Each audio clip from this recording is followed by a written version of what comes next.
कुछ बोलना है? लीजिए। मैडम जी, हमने क्या हुआ जो 11वां महीना में 12 तारीख को ऑपरेशन कराया अपना बीवी को। क्या चीज़ का ऑपरेशन? बच्चा बंद होने का। अच्छा। तो ऑपरेशन जब होता है तो रात भर कोई डॉक्टर उसमें रुकता है कि नहीं रुकता, पहले मैं पूछना चाहते हैं। हम 4 बजे गए नीचे गार्ड को बोले तो बोला रूम में डॉक्टर जाके ले आइए बोला। जब डॉक्टर के पास हम जा रहे हैं तो बोलता चलो हम आ रहे हैं, चलो हम आ रहे हैं। आते आते वो लोग आया नहीं। अंतिम में हमारा मरीज हो गया बेहोश। तो एम्बुलेंस वाला बोलता है कि चलो घर ले चलो, अपना इलाज होगा वहाँ ठीक होगा, तो वहीं ले चलो। हमने क्या किया जो उठा के अपने अकेले, कोई उठवाया भी नहीं हमको साथ, अकेले हम बीवी को अपना ऊपर से उठा के नीचे लाए, ऑटो लाए और सियाराम जानकी में हम भर्ती किए। भर्ती करने के बाद उसमें पानी नहीं चढ़ा, वो बोला चक्कर हुए गैस बन गया, इसे पानी जो मतलब 8,000 रुपया का बिल बन गया। हम उसको पैसा दे दिए। 8 दिन के बाद क्या हुआ जो उसमें इन्फेक्शन हो गया। इन्फेक्शन होने के बाद घाव हो गया। वो घाव के कारण आज हम गरीब आदमी 50,000 रुपया गाँव घर से कर्जा लेके हम इलाज कराए हैं। अब जाके वो घाव ठीक हुआ है। ऐसा ऑपरेशन कौन कराएगा हॉस्पिटल में, जो बता दीजिए हमें। जब डॉक्टर के पास जाइए तो कोई नहीं देखने जाता। हमारे पास पूरा श्री राम जानकी में वहाँ चिट्ठा लिखा जब कितना को दवाई करे, जब उससे नहीं ठीक हुआ तो फिर मैं अलग डॉक्टर के जाके दिखाया हूँ, तब जाके वो घाव हमको ठीक हुआ है। जब हम जा रहे थे तो कोई हमको डांट के बिलगा रहा था। अच्छा ये बताइए कि ये बहुत गंभीर मामला है, ये गंभीर मामला है। जब सरकार इतना सुविधा दिया है, मैम वो जो लाइगेशन होता है वो आउटसोर्सिंग के थ्रू होता है, उसमें हम लोग का मैम नहीं है। आउटसोर्सिंग का मामला है तो आउटसोर्सिंग का मनमानी करेगा वो उसको पेमेंट मिलता है ना, उसको कहीं ना कहीं भुगतान होता है ना, तो क्या आउटसोर्सिंग जनता को मार देगा और वो अपना पैसा लेता रहेगा? गलत बात है, कार्रवाई होगी।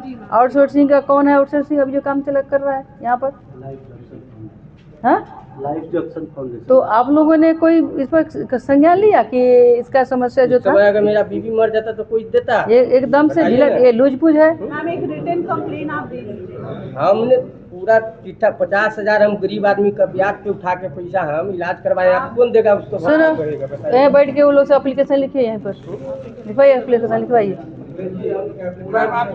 मैम एक बार हमारे आग्रह करेंगे कि आप क्षेत्र में तो बराबर आती है, एक बार बिना सूचना के कभी पीएससी में आ जाए, ठीक है, हकीकत पता चले। और कोई बताएंगे, किन्हीं को कोई पूछना हो, कुछ जानकारी लेना हो, और लोग बताएंगे तो देखिए मेरा मोबाइल गाड़ी में है, एक मोबाइल वो है, ठीक है ठीक है, और एक और हार्ड मशीन के उद्घाटन समारोह में उपस्थित माननीय मंत्री महोदया को मैं बहुत बहुत बधाई देता हूँ। और खास करके मंत्री जी, मैं आपसे आग्रह करता हूँ कि हम लोगों को कई बार देखने को मिला है कि आम जनता अगर रात्रि में कोई आ जाए, डिलीवरी पेशेंट या कोई इमरजेंसी हो जाए, तो बिना अरबी पैरवी के यहाँ बहुत लोग बहुत लापरवाही करते हैं। जैसे हमारे अरुण पासवान है सुंदर खोली के, इनके परिवार से डिलीवरी पेशेंट था, हमने बाबर भाई को फोन किया, इन्होंने रोगी कल्याण समिति के सदस्य भी है, शायद मैनेजर साहब को बोले तब इनका जो है सो देखा गया, इलाज हुआ। तो रात्रि में तो साफ लापरवाही है कि डॉक्टर साहब बुझिए 9 के बराबर रहते हैं अढ़ाई में, तो कम से कम रात्रि में भी मरीज के सुविधा के लिए तो डॉक्टर को रहना जरूरी है। और खास करके मैडम तो आलस नहीं करना चाहिए। हमारे औराई दक्षिणी क्षेत्र में डी जीवर शाही जीवर में है अतिरिक्त प्राथमिक स्वास्थ्य केंद्र, तो वहाँ हेल्थ एंड वेलनेस सेंटर भी बन के तैयार है, लेकिन एक भी डॉक्टर आज तक वहाँ कभी बैठते नहीं। वहाँ डॉक्टर का पोस्टिंग नहीं है। पिछले बार तो मैनेजर साहब ने भी पूछे थे तो बोले थे कि पोस्टिंग हो गया है, सरचिया में पोस्टिंग है, लेकिन वहाँ नहीं, तो वहाँ भी बना हुआ है मैडम। सरचिया तो बाद में बना है, सरचिया जो है बाद में बना है, शाही जीवन सबसे पहले है, तो कम से कम वहाँ भी व्यवस्थित हो जाए और आज दक्षिणी क्षेत्र के लोगों का कम से कम सुविधा मिले। शाही जीवन में भी पोस्टिंग नहीं है, आएगा पोस्टिंग तो भेज दिया जाएगा जो भी। हाँ तो ठीक है, इस पर थोड़ा ध्यान देके जल्दी। वहाँ शाही जी में पोस्टिंग नहीं है, नोट करिए, तो वहाँ हम कराएंगे पोस्टिंग, नोट करिए उसको अलग से पेज में।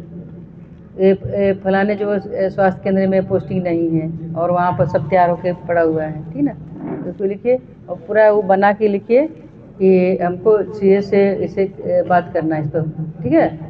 और कौन सा एरिया है कि जहाँ पर काम हो रही है जो अभी बताए हैं? सरचिया ठीक है, वहाँ कोई दिक्कत नहीं है। चलिए बढ़िया बढ़िया।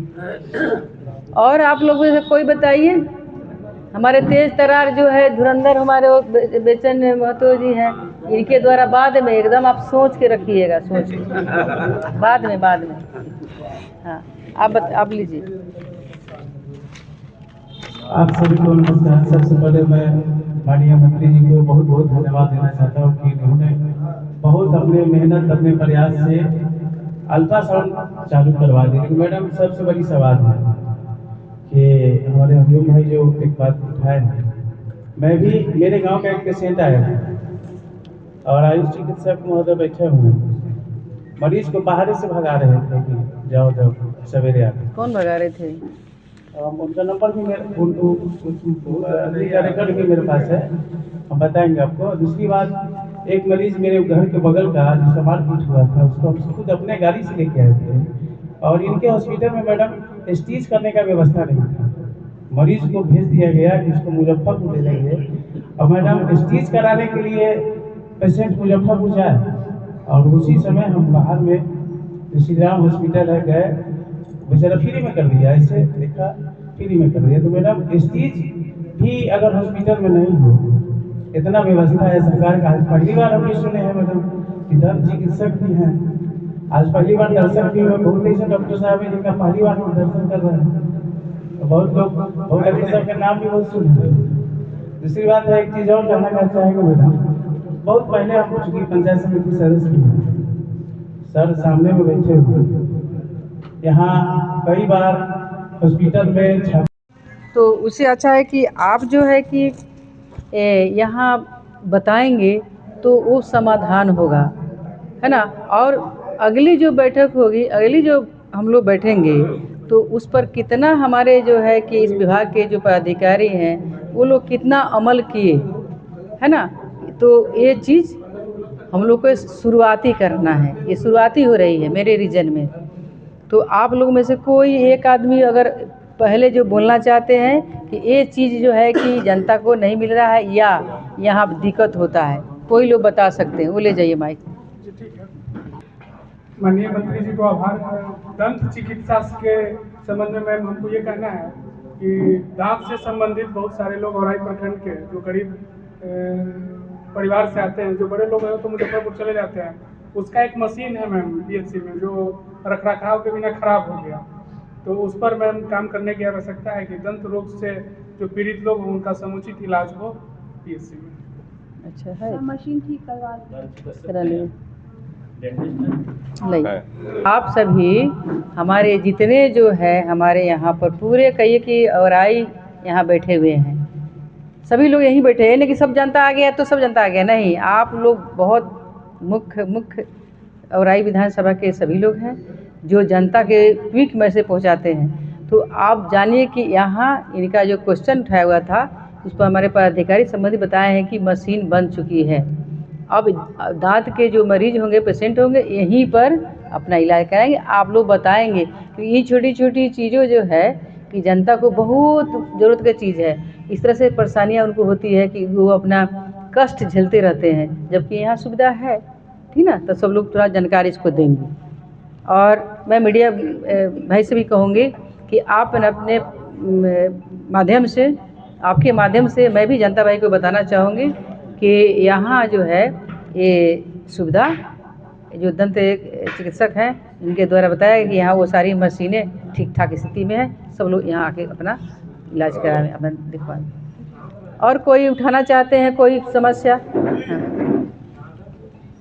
हाँ एकदम आराम से सब लोग उठाइए। आप लोग का इस कार्यक्रम के लिए आभार है जो जनता के मुद्दों को कर्मचारी से मिलकर समाधान कर रहे हैं। अभी हम इसी अस्पताल में आँख अपना दिखाए हैं, वहाँ डॉक्टर साहब आँख देखे हैं, हमें बोले हैं कि शीशा अवेलेबल नहीं है, उसके लिए 1 महीना वेटिंग यहाँ चल रहा है साहब जी। उसका जाता है स्टेट में ही आता है, स्टेट उसका है सो जल्दी में मान लीजिए आँख दिखाए 1 महीना के बाद उसको शीशा अगर 200-300 रुपये का मिलने लगे, इतना इंतजार करना।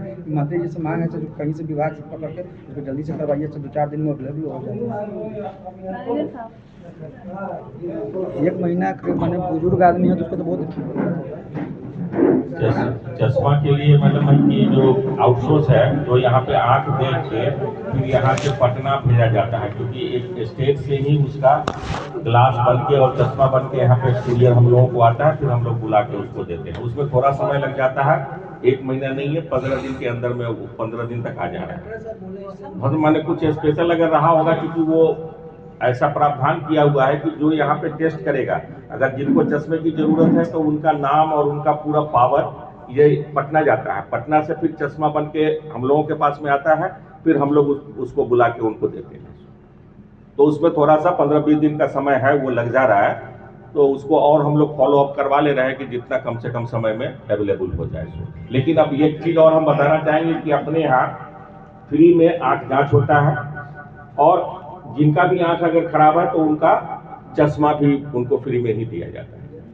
आँख का लेंस का भी व्यवस्था है?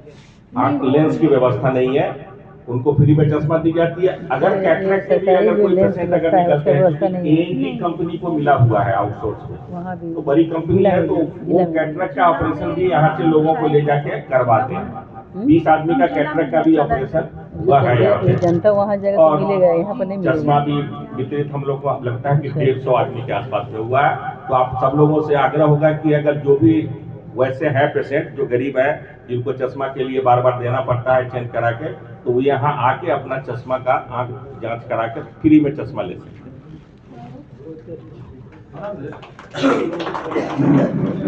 मेन फटकना नहीं पड़े, परेशानी नहीं हो, तो इसलिए और बहुत मुश्किल पड़े थे जो अल्ट्रासाउंड था वो से सभी को लाभ मिलेगा। आप लोग भी अपने स्तर से जितने पंचायतों में आप लोग देखिए मुख्य पूरे पढ़ाई आगे गए हैं अपने अपने एरिया में, अपने पंचायत है, हमारे मंडलाध्यक्ष हैं, हमारे महामंत्री हैं, हमारे और जो है कि पंचायत अध्यक्ष हैं, हमारे बूथ अध्यक्ष हैं, बाकी सारे लोग हैं। अपने अपने स्तर से भी अपने अपने पंचायतों में, अपने अपने प्रखंडों में, अपने अपने एरिया में आप लोग कि इसको फैलाएंगे, पेपर के माध्यम से जाएगा ही। हमारी जनता बहुत जमीनी है, जो लोग जान नहीं पाते हैं, एकदम से शिक्षित है, उनको सुविधा गलती में ले नहीं पाते हैं। तो हम लोग का फर्ज है, कर्तव्य है कि उनकी सारी सुविधाओं को देना और उनको जानकारी देना। तो क्या है कि ऑनलाइन के माध्यम आ गया है, पहले ऑफलाइन था तो जनता लोग कागज को लेकर दौड़ते थे या पहुँच जाते थे या हम लोग परेशान होते थे। अभी ऑनलाइन का जमाना आ गया है, हर कुछ कागज पत्र से चलता है, चिट्ठी से चलता है। तो अभी भी है कि बहुत सारे ग्रामीण एरिया के हमारी जनता है जो जान नहीं पाते हैं और कर नहीं पाते हैं, जैसे किसी प्रकार का आज के समय में हर कुछ तो हमारे जनता की इससे हट के थोड़ा बोलती हूँ, जैसे आवास योजना में ऑनलाइन होता है, ऑनलाइन में उनका सारा अपना डॉक्यूमेंट्स देना है। उनको है कि जैसे जमीन का कागज, उसमें अपना जो खुद का उनका आधार कार्ड का देना, अपने अकाउंट देते हैं, खाता खोले हैं, तो लगाते हैं, ऑनलाइन करना है, नहीं कर पाते हैं, फोन करते हैं कि हमें नहीं आया है आवास का। सेकेंड फेज में उनको जिनको बच गया है उनको सेकेंड फेज में उठाना है, बुक करवाना है, पहले आपको करना है ऑनलाइन। तो हम जिला अधिकारी से शुरू जब मिली, जब मैं विधायक लगी तो पूरे अपने जो है विधानसभा की सारी बातों पर मैं सारी सब्जेक्ट का मतलब विषय देश स्वास्थ्य शिक्षा बिजली सभी बातों पर मैं बात सभी को जनता कलेक्शन जरूरत है, चाहे उनका राशन का मामला सभी को मैं बात की कि सभी को सभी यही चाहिए, तो उनको कहीं नहीं परेशानी होती है। बस